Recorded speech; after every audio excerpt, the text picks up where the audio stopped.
আসসালামু আলাইকুম ওয়া রাহমাতুল্লাহ। প্রিয় ভিউয়ার, কেমন আছো তোমরা? নিশ্চয়ই ভালো আছো। আমিও চলে এলাম তোমাদের মাঝে ইংরেজি শেখা খুব সহজের নতুন আরও একটি পর্ব নিয়ে। তোমরা যারা ইংরেজি ভাষা শিখে অনর্গল ইংরেজিতে কথা বলতে চাও, তাহলে আজকের পর্বটি তোমাদের জন্য। আর যারা আজকের পর্ব থেকে আমাদের চ্যানেলে জয়েন করেছো, তোমাদেরকে অনুরোধ করব পূর্বে আপলোড দেওয়া ইংরেজি শেখা খুব সহজের প্রত্যেকটি পর্ব দেখে আসার জন্য। ধন্যবাদ সবাইকে। চলো বন্ধুরা, আর দেরি না করে শুরু করা যাক আমাদের আজকের পর্ব। বন্ধুরা, গত পর্বে আমরা ফর্মুলা নাম্বার 46 শেষ করেছিলাম। আজ আমরা শুরু করব ফর্মুলা নাম্বার 47 থেকে।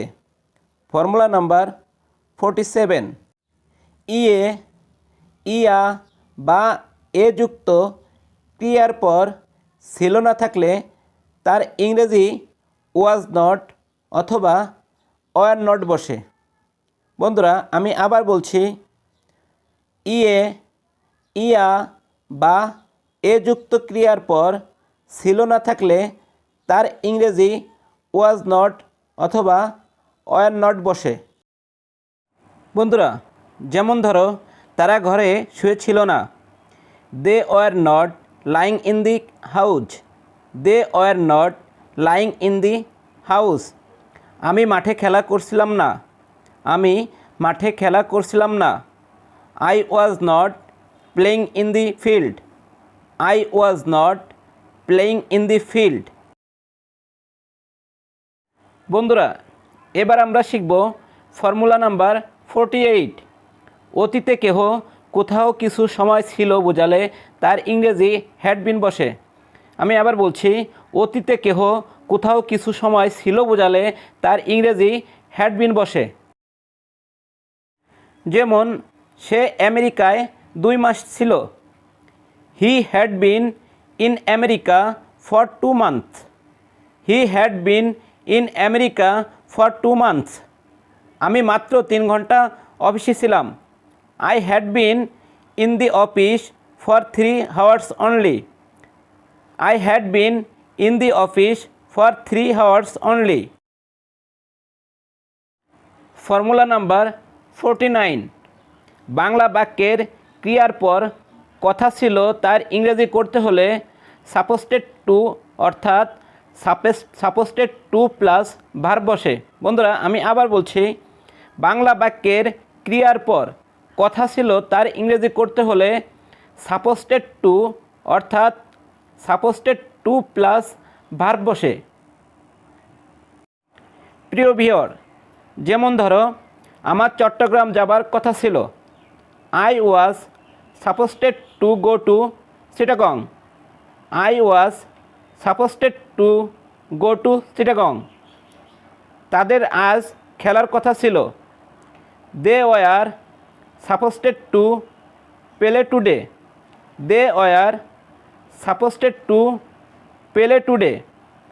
বন্ধুরা, মনে রাখবে, টু এর পর ভার্বের প্রেজেন্ট ফর্ম হয়।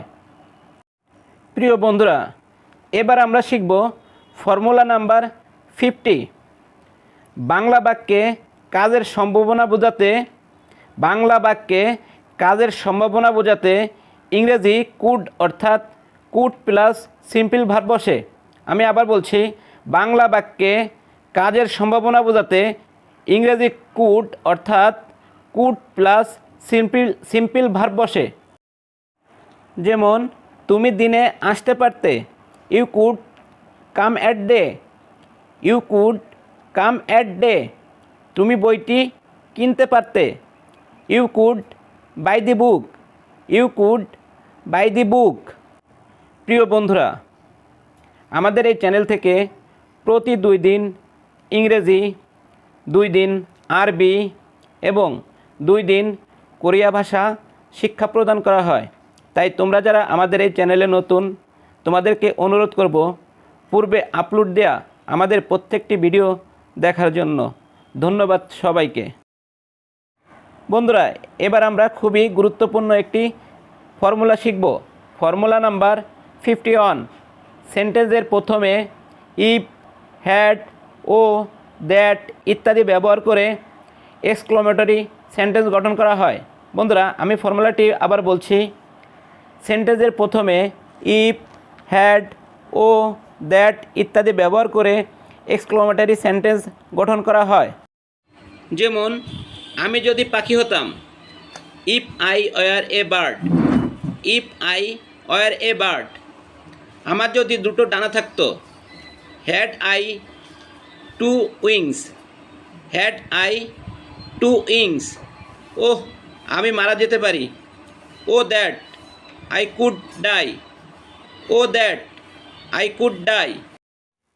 ফর্মুলা নাম্বার 52, কোনো কাজ অতীতে শুরু হয়ে এখনও চলছে বোঝালে তার ইংরেজি করার জন্য হ্যাভ বিন অথবা হ্যাজ বিন বসে এবং ভার্বে আইএনজি যোগ হয়।